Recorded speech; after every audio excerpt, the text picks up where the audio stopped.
All right, guys, my birthday is coming up in a couple of weeks' time and I'll be turning 37. And I was just here Saturday having a slow morning, done the gym, done some breath work, got some sun. And I was thinking, what lessons would I give to my younger self? What advice would I give? And if you're watching this, then maybe it could help you. So this is just what's worked for me. And we're all different. I think that's the first thing to note. You see all of this stuff online and everybody's chasing to be this perfect version of themselves or perfect version of somebody they're not, someone else. And I would say that the most refreshing and freeing thing about getting a bit older and having established yourself is that you worry less about what other people think, the more you understand yourself, who you are. You just stop caring as much. If you think of, my grandma's passed now, but if you think of perhaps your grandparents, if you were a little bit younger watching this, if you're still lucky enough to have them around, they just don't worry so much. They're happy. And we live in an age now with social media, and hopefully I'm going to do a little bit of good with this video on social media as opposed to putting something toxic out there that ultimately just isn't helping people. It's arguably harming them. I see so much of that here in Bali that, yeah, hopefully this is going to help. So let me just cut to the chase. Here are the things that I've learned that I would love to tell my younger self. Or if you're watching this and you're in your 20s, say, or even early 30s, hopefully you can take some encouragement in this. So first things first, when I was starting out in the city, I remember being desperate ultimately to try and fit in. So I was in search of getting the best suit, even to the point of having one tailor-made, thinking that would be necessary. As a 21, 22-year-old graduate, nobody cares, and that's a statement for life anyway. Nobody cares. And the next thing was buying a nice watch, which by that point I'd kind of got into anyway, so it'd be the next one, the watch to be seen within the city. A briefcase, believe it or not, I asked for my graduation. I seldom used it. And yeah, per the thing on the in-between is briefcase wanker, as the saying became known. I always felt like a bit of a wally carrying it. But it always had to be the best leather, Italian, handmade. So I guess I was desperate to fit in. In the end, none of that mattered. So the first thing that I would tell you is that it won't matter in the long run. Try and understand who it is that you want to impress. Who are you seeking validation from and why? Now, I've obviously been able to escape the rat race now. I worked for myself on a consulting basis in the fund world from when I was about 26. So it's been an awful long time since I was an employee and had a boss, so to speak. So as far as corporate validation goes, that's at least 10 years behind me now. And I was always of a frame of mind where I didn't really give a fuck because I was strong-willed, independently minded. I knew what I was capable of, and it was only a matter of time. And of course, I expedited that process through talent, through determination, and ultimately through sacrifice in my 20s. I knew that I was gifted and I was more hardworking than the guys above me, many of them. So for me, I didn't need their validation because I understood what I was about. But nonetheless, as a young man, you still do these things. You're worried about the suit you wear, the clothes you wear. the watches, perhaps the cars, albeit I was in the city, so you can't really own a car in central London. There's no point. But that's how it manifests for many young men. That's how we try and impress each other. So, first of all, if you're starting out in the city or in the big wide world of business, hopefully doing your own thing, let me tell you this. The suits and stuff don't matter. Of course, the world has changed even in the last 10 years with remote working and entrepreneurs. It's like the billionaire flex where just a plain black t-shirt and shorts or whatever, you wear the same thing every day. It's kind of where I'm at a lot of the time now. These guys, it's like a humble brag. These guys have realized that it doesn't really fucking matter. And the flex is the fact that you can wear what the fuck you like because you're at the top of the tree. You're doing your own thing. You don't need validation from anyone other than ultimately, I guess, your audience or your customers. But per the book that I've been reading, let me just grab it quickly. I've got my mic on so you can still hear this. This book by Simon Sinek, which is called Start With Why. Okay. The mistake that many people make as business owners, entrepreneurs, is trying to impress everyone who could be a potential client, rather than seeking to work only with those who get your why, who understand and are aligned with your passion and your purpose.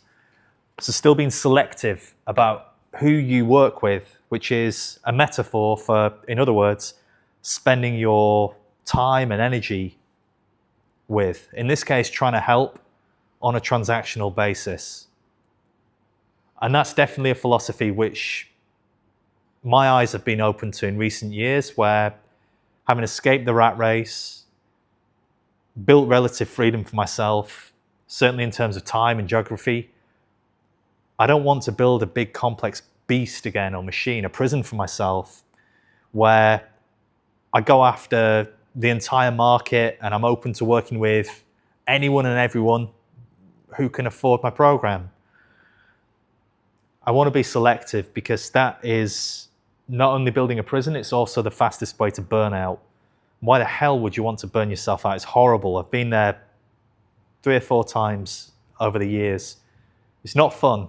It's not the worst thing I've faced, but it's definitely not fun. So, one exception that I would make, and you might have noticed there's one on my wrist here still, is that you should get yourself a nice watch. It's not to impress girls. They don't notice. Right? That's the honest truth. They do not notice. And the anomalies that do are almost definitely red flags and not the type of girls that you want to be getting involved with. So let that sink in. I promise you that's true. Don't overlook that. What a nice watch will do is gain some respect from other guys, particularly if they are also into watches, which a lot of us are now. I bought my first one, an Omega, which is a brand that I suggest you would start out with owning. You should start out with owning and continue to own, by the way, if you've gone to collect like me. I bought that watch when I was 13, washing dishes, delivering newspapers for 9 months, and I paid it off. It was a 40th anniversary Omega Seamaster, 40th anniversary 007 edition. So, James Bond model. And that watch meant everything to me at the time. It was like the first real big dream or ambition that I had, materially, that I worked towards and I accomplished. So that's why I really learned the value of money, the value of patience. And a few years later, that watch had gone up a little bit in value, long before the days of Instagram where it was all a hype thing and watches like this, you know, trade above list and whatever else.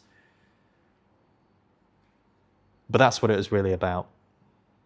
So as for the brands that you should look to own, for the reasons that I've mentioned here, This is trying to give you advice as it relates to becoming a man, being successful in business, being successful or accomplished in life, being self-assured, self-confident, which I know is something that, generally speaking, guys in the 20s, so the generation beneath me, are struggling with. And lads, it's because of social media. There's nothing wrong with you. But I understand it's a very real feeling. And it's very difficult out there in dating, in business, all this pressure and this expectation, and ultimately this echo chamber, this very, very artificial environment. It's a simulation. But here are the brands that would impress me. If a young man sat opposite me, had bought himself a nice watch. I don't want to see you wear a Rolex. Full stop. This is a Rolex. It's now the only one that I own. And to be honest, I got it a new year because it's a GMT. And it's the latest one with, well, it's in full gold. It's quite a special version, and it just appealed to me. But I've really thinned down my collection. Over the years, I've moved away from Rolex. It's bullshit. Artificial scarcity, blah, blah, blah, blah, blah. Everybody's got one. There's so many fakes out there. And yeah, I see, and I did it. Look, I did this when I was in my 20s, but this is what I'm saying. I'm looking back now with hindsight. I wish I hadn't have sold my first couple of watches, but that was the only way at the time that I would be able to go on and experience other models and other brands at such a rate. Because my aspiration, my appetite was greater than my ability to collect at that stage. So I had to move them on and trade up a little bit. And that was my passion. I've experienced nearly every watch going and every brand going. But I promise you, for various reasons, I'll give you the TLDR. If you're buying your first proper watch, buy an Omega. Seamasters are okay. That's where basically everybody starts. So it's a bit boring if you go there. The current lineup of the 300-meter diver, the Bond watches, the modern ones, they do some cool variants. I've had the seaweed green one. I've had the No Time to Die, which I'd actually like to get back. I might buy that again. It's in titanium, but it doesn't have much heft to it. I didn't really bond with that watch. Pardon the pun. Unintentional. I didn't really bond with it so well. And it's a lot of money compared to the other options, like the Green Seamaster, which I think is a great watch. But ultimately, if you want to show me that you appreciate nice things and you're not being a flash little prick, which this is probably doing a little bit now, even in my mid to late 30s, get yourself a Speedmaster. Don't worry too much about trying to be a purist and whether you go with a hesalite crystal, which is truer to the original form. The original form, unless you're buying true vintage, it's gone. You can appreciate the new movements now. They're way better watches, an X, Y, and Z. The technology outweighs the nostalgia in my view. So go for the one with the display case back. It's incredible, particularly if that's your first watch. It is a beautiful piece. I don't own one, and every time I see one, a few of my friends have got them, it's still missing from my collection. It's the kind of watch that my dad would have owned as well back in the day. It's been timeless. And for God's sake, it's more interesting than a fucking Submariner. Don't buy a fucking date just either. Tarts watches. It's for girls, chavs, people who don't really understand watches. They just want you to know that they've got a Rolex. And genuinely having owned basically every model and pretty much most of the variants of every model, this is now the only one that I've got. So for me, it's pretty special. And it marked a special moment earlier in the year. So, alternatives to Omega. If you really want to impress me, without having to say anything, sit across the table from me, or in a cafe, whatever, or in an airport lounge, with a Zenith El Primero. This watch is in the safe back home in the UK, home, so to speak. It's in the vault. And I really want to pick that watch back up. It's one of the original chronograph movements that Rolex used famously in its Daytonas in the 90s. So if you get a Zenith Daytona, it's kind of the vintage ones now, neo-vintage, as they say. They're a well-respected manufacturer, but people who don't understand watches when they're starting out buying brands to impress people, they'll be lusting after the Daytonas. Okay, cool. Maybe they'll buy the Omega, the Speedmaster, which is solid. Can't go wrong. But if you want to be interesting and show that you understand or appreciate the internals, the mechanics of watchmaking, proper watchmaking, look at Zenith. The El Primero is a Chronomaster, I think they call it. So I have one of those. The vintage looking Panda dial as well is incredible. It looks like a vintage Daytona. And the movement on the inside is as good as anything from that era and probably present era Daytona. So, as for the other brands, don't sit opposite me if you're a young man with, I would say, anything worth more than 10 grand US. Prices have gone up so much in recent years that there's not a great deal beyond Omega and Zenith. Possibly Cartier, but I don't buy a Cartier at this stage. Tart's watch again. There's not a great deal beyond Zenith and Omega worth owning below 10K. I would stay away from Tag personally, unless something like is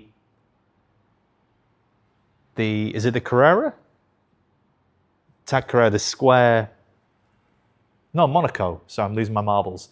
The Monaco, unless that sings to you and you've got some affinity for perhaps F1, that could be a good conversation starter. Breitling Navitimer, the classic black dial with black leather, is also a good call, but that's not going to go with a great deal. And if you are in sunny places like me, at least most of the year, it doesn't work in anything other than that leather strap that it comes on, and that's going to rot like fuck. I believe that's a technical expression in hot climates. So that's the reason I still don't own it. I'd still love to own it at some point, but it's not right. Omega, or as a wild card, Zenith. Can't go wrong with those brands. Even when you're 50, you could have bought and sold and perhaps be a serial business owner, serial entrepreneur by that point. Wearing a Speedmaster still, hopefully that original one, that first one that you bought when, I don't know, you got your first job or you made your first sale, something like that, turned 21, whatever it is. That'll be fucking badass. So, Omega, buy a nice watch. Don't bother with the moonwatches. Again, the plastic, they're a fad. They're brightly coloured. They're for children. Maybe it's a little novelty in your big collection, fair enough, but it is getting a bit geeky now. That's not really, well, not really. That's not going to impress another guy. Girls are going to think it's fucking ridiculous, like you're wearing a Casio or plastic watch. Don't do it. It needs batteries. It's just a piece of shit. It's a novelty. Are you the kind of guy that wants to come across as a big kid or like somebody who's into fads and novelties? Like brightly coloured things like a child? Or are you a guy that, you know, an element of masculinity there isn't only chasing the shiny things and the status signals, the flexes, but is actually down to earth, like owning the nice Audi rather than a Ferrari, right? Owning the Speedmaster your entire life and being able to tell the story, that's the point. To people that you get into conversations with, oh yeah, I've had it years. It was the first watch I bought that. I got this when I was 21. Imagine that when you're 50. What a story you'll have to tell. Way more interested in having the fucking Batman or Pepsi or whatever. Again, are you a child? Are you buying a watch because of the name, Kermit, or whatever? You get my point. So we've run about 20 minutes already and we haven't even got off watches. So that's chapter 1. Get a nice watch. It's okay if you're wearing perhaps a Whoop strap and no watch, because that has become, as a product, positioned as a flex, as a status symbol to say, I value my health and I pay an ongoing monthly subscription to monitor my health because I'm interested in longevity, I'm performance driven, I'm likely disciplined because I go to the gym, and ultimately I value myself. I'm a high value guy, not net worth, which you probably are also, but a high value guy. That's what you're signaling. You're also signaling to women, and this is where it's probably more relevant than the watch. For attracting girls, and I'm talking relationship material, perhaps future wives, singular, perhaps your future wife, subconsciously that's probably speaking to your genetics and your perceived attractiveness as a potential mate. You're fit and healthy. Your biology is attractive to them. Even if it's subconscious, that's what that's signaling, I think. This is only my take. So I'm kind of interested in it, but the technology isn't quite as accurate and beneficial, at least in my eyes, as it is for other people. So that's the reason I don't own one. Anyway, moving on. Let's move on to clothing, okay? So I've mentioned the suits. I think that time has passed. You know, the days of going into an office, certainly for me, where putting on a suit to conform and all of that other shit, a uniform. You should still own nice clothes, so formal wear for special occasions, so that you're not turning up dressed inappropriately for a funeral, for a wedding, for special occasions.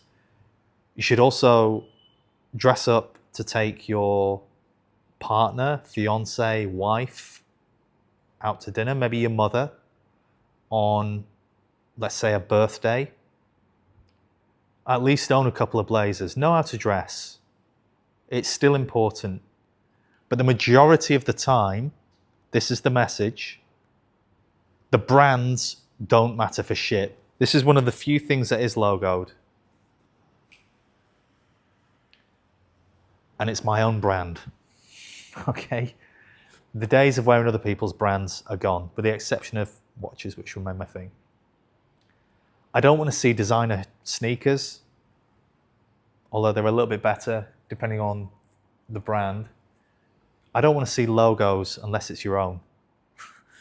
And it's probably not going to be your own. So don't wear logoed stuff. I know in recent years it's become, I think the awareness of this, how to dress like a gentleman rather than a boy kind of thing, has become popularized on social media.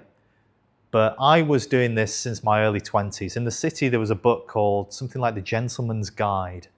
It was a little bit outdated. It was more traditional in terms of like the shape and color of cufflinks to wear, and whether to wear a double cuff or a single cuff for certain occasions.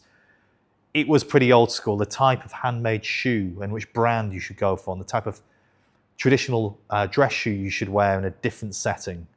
It was very traditional, okay? But there were still some things in there that remain valid. I believe it's called The Gentleman's Guide. So that's what I had to go off then. But over the years, there's nothing wrong with wearing Zara at all. If you want to impress, and as your disposable income is going up, and you've taken care of the other things first financially, which we'll get onto towards the end, which is the whole message underpinning this. Once that's financially responsible, I'd move up to Reiss. I've shopped in Reiss for over 10 years. I was wearing Reiss in a meeting in my days in London when I was working actually in the fund world in the West End after my days in the city. So I could dress a bit more casually rather than a suit for Canary Wharf or the city. And I was in a meeting and I was saying, oh, I've just got a load of Reiss stuff or whatever. I just got this new coat or whatever from Reiss, this new jacket, top, whatever it was. And the entrepreneur opposite me goes, oh, I know David Reiss.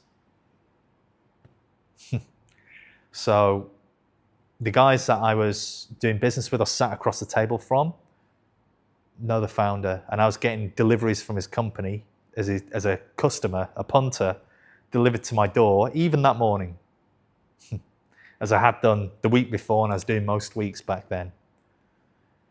It's quality stuff. It's non-branded or non-logoed. That's the way to go. I don't feel as though I need to labor this point because, like I say, there's so many Instagram profiles that have jumped on this trend now because it was underserved. It's nonetheless important.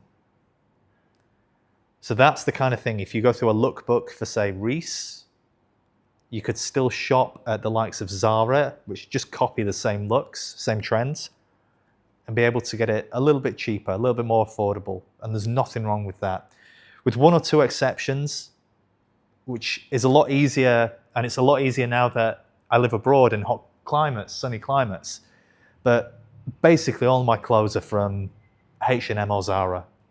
I don't need to, there's one or two Reiss bits, but I don't need to buy flash things now to impress anybody. Like now, I'm in shorts every day. Shorts and a shirt. The shirt's good enough from Zara. So that's the other key thing. The only, and believe me, there's still like a treasure trove of designer goods in storage from years gone by.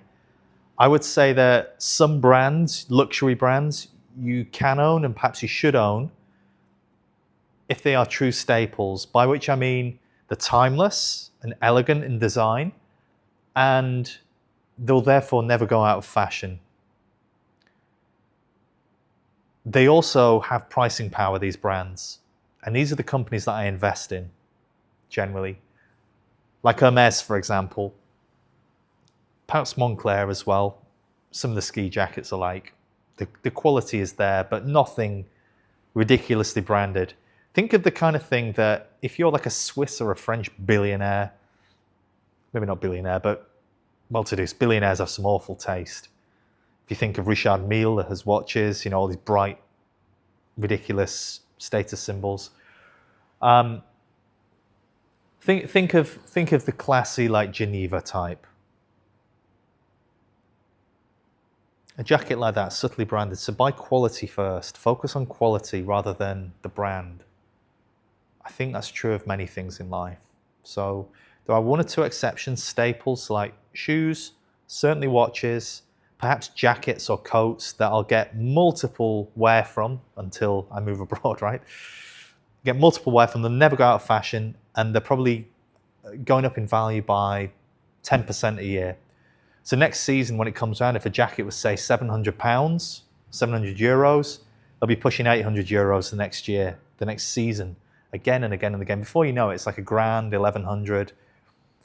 That's probably the case for half of the jackets that I don't need anymore that are in storage. Hermes belts, for example, the classic design. Obviously, I don't need them now, but they're probably jumping up. Bags, hold-alls, keep-alls, that kind of thing. The classics are going up in value every single year. So I know that if I wanted to sell them, I'd not only get my money out, it'd probably be higher, but I don't need to do that. So that's something, a lesson to be learned. Staples like that should never go out of fashion, and focus on quality. My rule of thumb would be, like I say, if I wouldn't own the stock, so the company that makes behind the brand, I wouldn't spend that kind of money on the product, okay? So you can take that as a rule of thumb. Let's move on. Okay, so next up, I would say you should work out. There are so many benefits to physical training. You see them all over the internet. I can't imagine life without my fitness. Without that self-discipline and delayed gratification that it's taught me, without the mental clarity that comes with it, the confidence that comes with just knowing that you look good, you feel good, you're in shape, you're in command, you can handle yourself, you're far less insecure and far more assured in so many different scenarios or situations, even day to day. I cannot imagine what it would be like without that confidence and with that anchor every day, as people put it. And of course, you'll meet similarly minded, similarly willed and disciplined people through the fitness community, typically. People who value their health, a little bit like the Whoop Strap again. The guys that it's Saturday morning, I met up with a mate of mine at 7 a.m. so that we could train before doing a breathwork class at 9 a.m. We went and destroyed like a heavy back and bicep session, right? It's masculine stuff. And then went and did breathwork for an hour. And then had up coffees. And then, went sunbathing, spoke to some nice girls at the gym, did all the rest, right?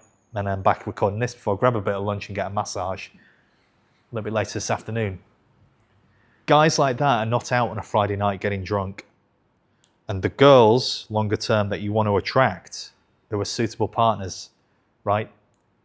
The ones that are actually worth investing time and energy and ultimately money in dating, right? Which ultimately detracts from your ability to get other stuff done. Your resources are finite, particularly when you're young and you should be going after it. Those are the types of girls in those environments that you want to be attracting rather than chasing, getting drunk and going on drunken dates and all of this other shit. It's not productive long term as regards to finding the right girl, likely. And it certainly gets in the way of your business, your fitness, and all of the other stuff that you value, your mental clarity, your well-being. I don't say that lightly, your well-being.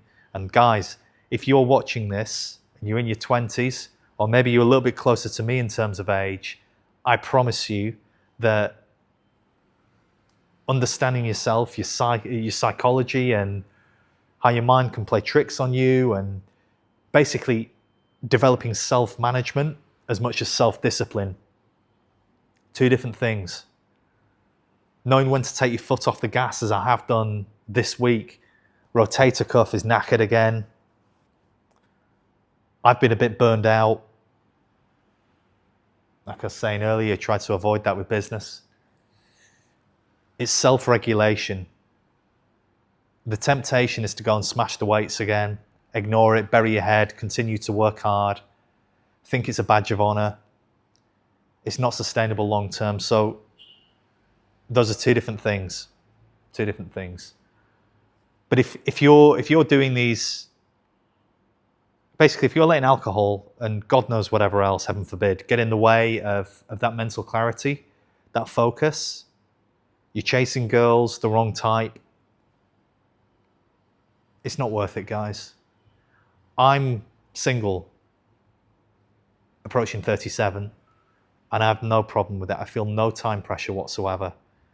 I've been in solid relationships in the past, and I'm glad that I'm no longer in them because of the freedom that I've enjoyed in the past couple of years with travel and all the rest. That simply wouldn't have been possible had I have remained ultimately committed to a relationship and locked in the old world.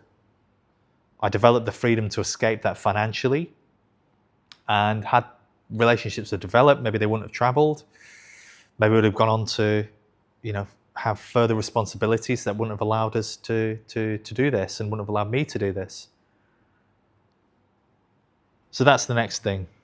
So we've covered watches, how to dress, the benefits of training, and I suppose as part of that, self-regulation, self-awareness, which does come with time, I promise you. But that's from having faced difficult situations, and particularly facing them alone, is where you really learn about yourself and how you develop your abilities to recognize, adapt, and ultimately resolve temporary situations before they become like permanent clusterfucks. I believe that's a technical term. So I've rambled here for over half an hour so far. This is just all top of mind, as you can probably tell. What else would I say to younger version of myself and to you guys if you're watching, if you're younger men? I think I've hit the big three. Now we need to get on to money. Let's touch on how to make it first as you're building up, because jumping straight to the end probably isn't going to be that helpful. Accept that you're not going to get rich overnight. Many people will never be lucky enough to be financially rich. So make the game more about what you value in terms of what money or financial stability affords you. So yeah, I'm using the old cliche of prioritizing things like your health and your freedom, whether that's time or geography or both, which is the ideal eventually. As you know, now I certainly prioritize. It's a process. You've got an awful lot of time on your side, particularly if you're not making the mistakes that I have when I was younger, but thankfully, it didn't make for too long. We all make those mistakes, but don't go around getting drunk for too long. Don't piss your money up the wall chasing girls, dating for short-term gratification, what have you, being a player, your ego. Don't spunk your money on designer shit, all this branded stuff, trying to impress people who don't fucking care anyway. And those that do are probably the wrong people. Like I said, whether it's girls or guys, you don't want to attract envy, jealousy, people who are likely to use you, what have you.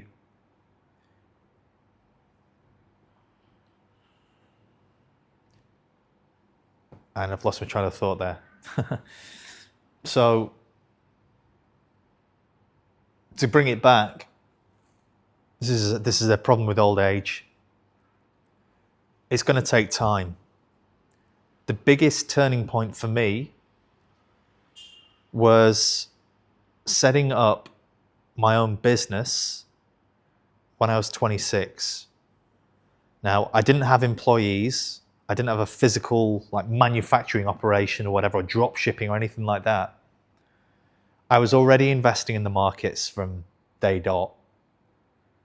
But I contracted the companies, the funds and brokerages that I was previously an employee of, so that I could command my own rate, have full flexibility and relative autonomy with remote working or whatever it was, billing them or invoicing them through my company as a consultant.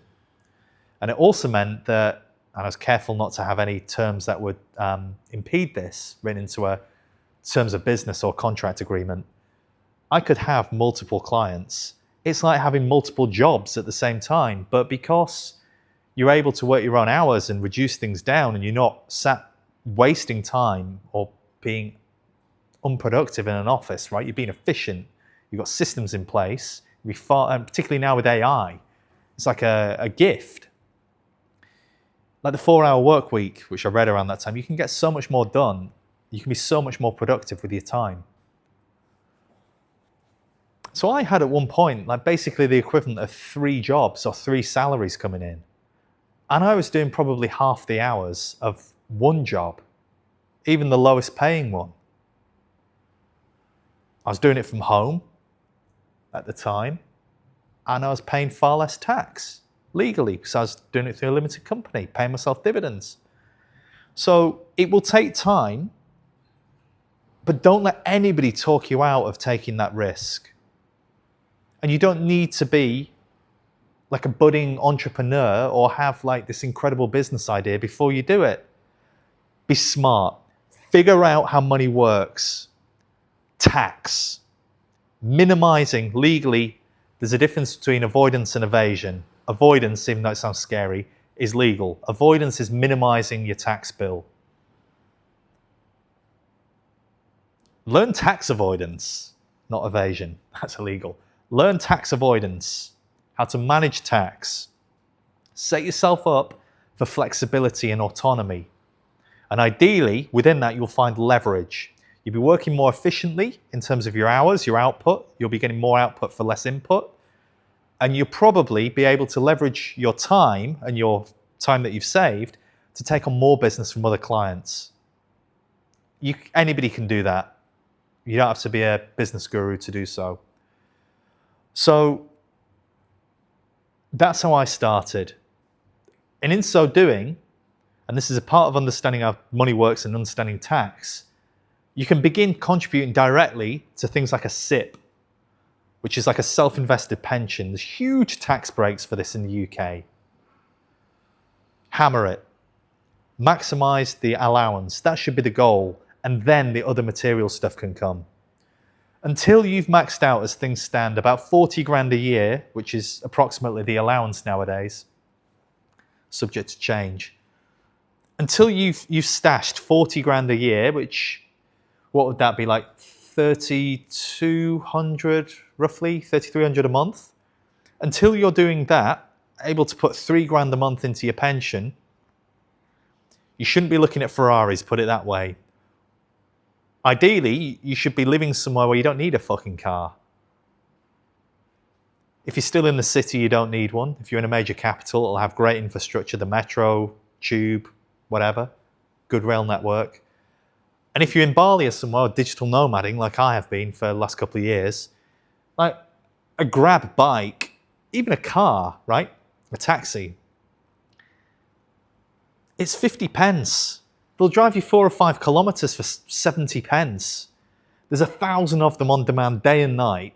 Like, why would you go to the cost or the expense of having a liability like that? If you're back in the old world and you do like cars, fair enough, because I do like them as well. But try and set up your infrastructure in a way, you don't need that complexity and that liability. Set it up in a way that will be conducive to your progress, step by step. Be making this progress during your 20s, certainly from in your late 20s. Start when you're mid-20s, and you want to be there, as in like have it under control by the time you're turning 30. You don't need to have knocked it out of the park and be really fucking rich, because you'll be an anomaly if that's the case. I did have a fortunate career, but it was on the foundations of having these things in place so that when my luck came along, wallop, there was abundance. Money just came to me, and then it was trapped, so to speak, in an infrastructure, a system that I'd created for myself, where I'd keep it, I'd grow it, and I'd basically leverage it. So, those are the things. Work hard, save hard, as in invest hard. And I guess rather than hard, it's actually with discipline. I think that's what I mean. Discipline is doing the right thing, regardless of whether you feel like you want to do it or not. Okay? So by hard, I mean it feels hard, but you do it anyway. Not that you should be trading your time for money and wearing the number of hours that you put in a working week as a badge of honor. It's a badge of burnout and a badge of an idiot who's been pawned basically by a big company, or is just building a prison for themselves in the pursuit of maximizing money and trading their freedom absolutely in the pursuit of that. Which, is that really what life is about? Are you that vain, where it's purely a scoreboard, a scorecard, and you don't care about relationships with yourself as well as others? Time, geographical freedom? Bizarre. Anyway, those are the things I'd say to get in place. Now, I'm going to wind this video up because I'm getting hungry and I want to get some lunch. This has gone on for 45 minutes. It's been completely off the top of my head.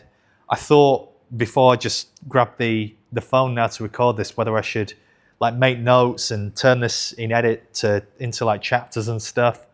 Maybe I'll do that another time. But this has just been a free ramble, 45 minutes now, discussing these various aspects of understanding yourself, becoming a man, and hopefully through by process of elimination here, that's a little bit clearer. You know what I'm going to say. Invest, right? That's been the key ingredient in my case, but your path might be different. as in it could be something else that gets you to the place that I'm at now. But undoubtedly, like, taking care of your money and investing for the long run, it will inevitably still be part of that. Even if it's for mitigating your tax liability, maximizing the value of your earnings and so on, by contributing to a SIP or whatever, or just being financially responsible long term, not relying on the state or anybody else for that matter. Yeah, it's going to involve the stock market ultimately, guys. So ensure that you don't get ripped off with an advisor. Ensure that you don't bury your head in the sand and you take action. And don't be a pussy passively investing, doing what BlackRock tells you either. Because picking stocks, just like every other endeavor in life, rewards those who, it rewards effort ultimately. Why settle for average or expect anything other than average results by investing only in average companies, which of course the index or an ETF tracks, it represents by definition, when you could instead focus on quality with the same discipline and endeavor that you apply to these other parts of your life. From picking the right watch to not being suckered into wearing designer clothes, trying to impress people who don't care, whatever. Applying that same consistency and discipline to what you do with your money when it comes to investing, I promise you, will reward you in the long term. It's logical. Don't follow the herd. All right, guys, I'll leave it there. Let's get some lunch. See you in a bit.